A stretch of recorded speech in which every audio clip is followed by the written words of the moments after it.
The depths of winter are upon us and the bush is nice and thin. All that foliage has dropped, which means that the bush is ready to reveal to us her secrets. It's me, Trishana. I've got Paul on camera and I hope that you're ready for a little adventure.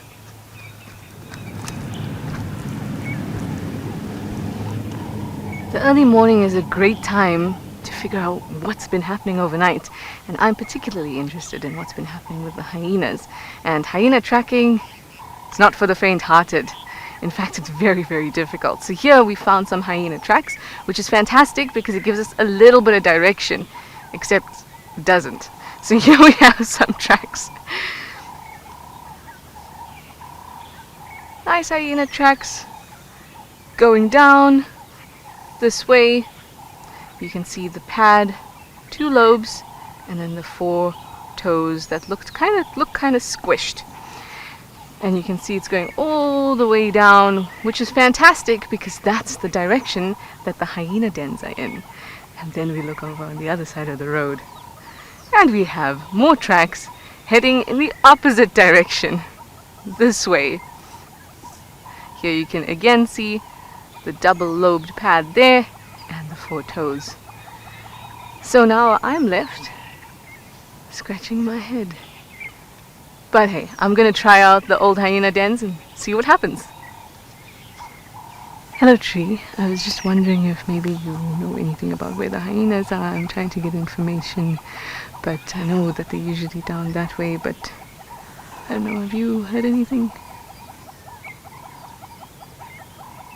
We'll be keeping an eye out for the tracks, of course, but we'll also be keeping our ear close to the ground, listening to what the bush says to us, and also talking to others in the area. So we're on the road where the old hyena dens are. I haven't seen a ton of tracks, but I'm still hopeful. So let's see what's around the next corner.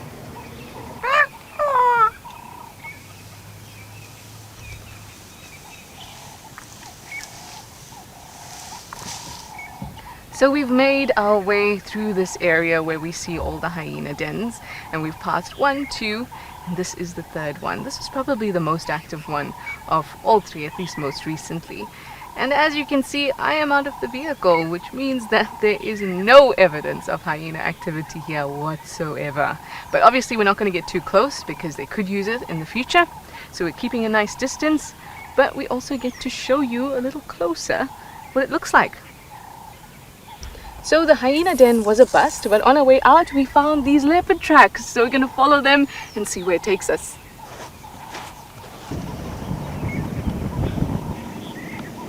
Lucky us, even though our leopard tracks didn't lead us anywhere, nor our hyena tracks, we did find some illies.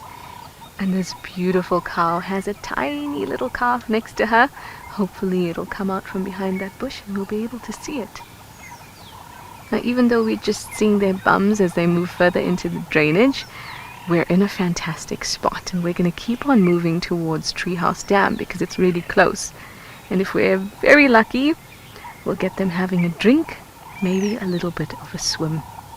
Safaris are not all about the big animals, but also the little things we find along the way. And sitting here at Treehouse Dam waiting for those elephants to emerge, we've seen a monitor lizard.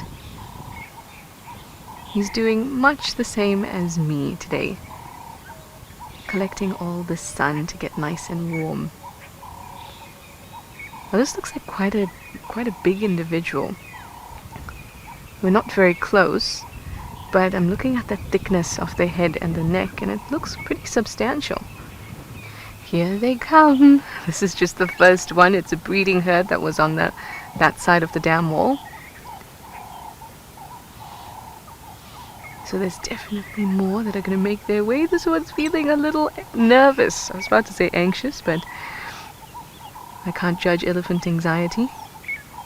But a little bit nervous because there's Egyptian geese there, blacksmith lapwings, lots of bird activity, and this is quite a young male.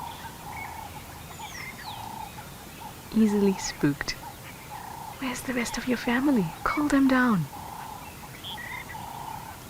Oh, this is really interesting because I'd like to see where they drink. You might notice that there's quite a bit of that algae. and that's not something they'd want to drink. So he's going to a very specific spot.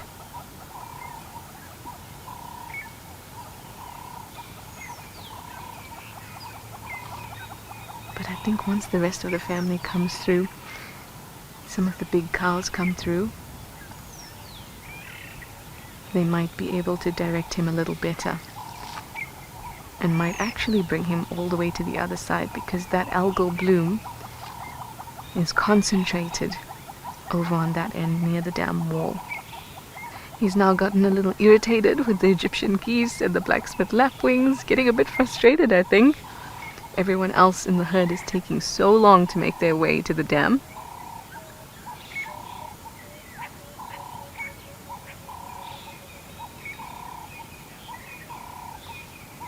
What are you gonna do?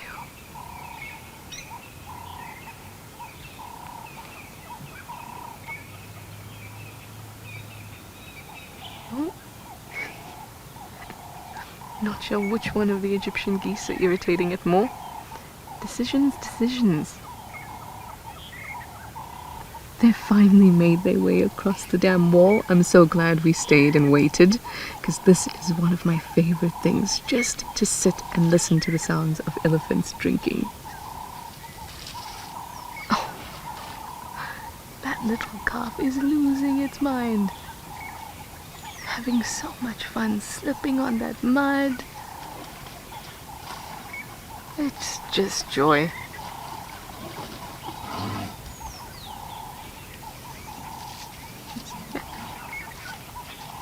The dam wall is pretty steep at the moment, and quite slippery. Oh, little one, you need some traction. Yes, you do.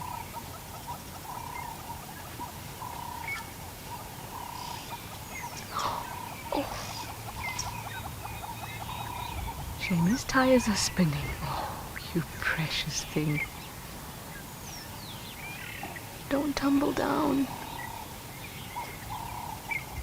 Well, I certainly had a great time out in the bush this morning, and I'm sure Mpho did too, and I hope that all of you did. So thank you for coming along on this little adventure. We'll go on another one very soon.